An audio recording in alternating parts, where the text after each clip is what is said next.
Welcome to 3 স্টোরির আরেকটা নতুন ব্লগে। সেদিন কলেজ থেকে আমি আর আমার 3 বান্ধবী হঠাৎই চলে গিয়েছিলাম কালীঘাটের বিখ্যাত পটুয়াপাড়ায়।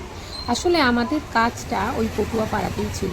তো সেই কাজ মেটানোর পরে আমি পটুয়াপাড়াতে যেহেতু গেছি, তাই সেখানে যে বিভিন্ন ঠাকুর তৈরি হচ্ছিল, যেটা আসন্ন দুর্গাপূজার জন্যই ওরা রেডি করছিল, সেই সমস্ত পটশিল্পীদের বাড়িতে, স্টুডিওতে বলতে পারো, আমি ঘুরে ঘুরে দেখার চেষ্টা করছিলাম। যে কটা খোলা ছিল, আসলে দুপুরের টাইম, সবাই খুব ক্লান্ত হয়ে ঘুমিয়েও পড়েছিল।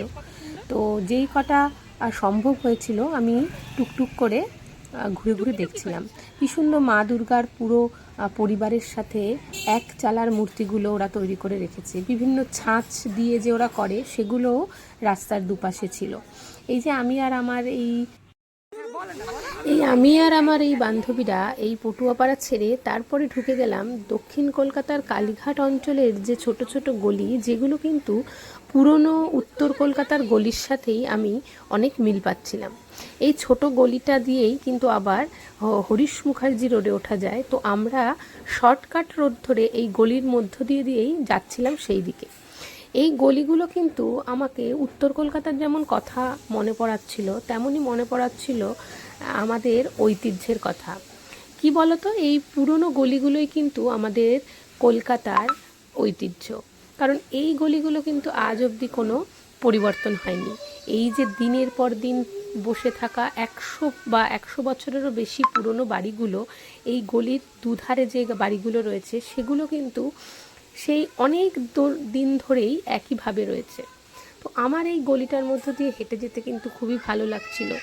তোমরাও কিন্তু আমাকে জানাবে যে তোমরাও এরকম উত্তর বা দক্ষিণ কলকাতার কোনো গলির মধ্য দিয়েও হেঁটে গেছো কি না। আমি এরপরে একবার ভেবেছি উত্তর কলকাতার এরকম গলিগুলোরও একটু ভিডিও করব।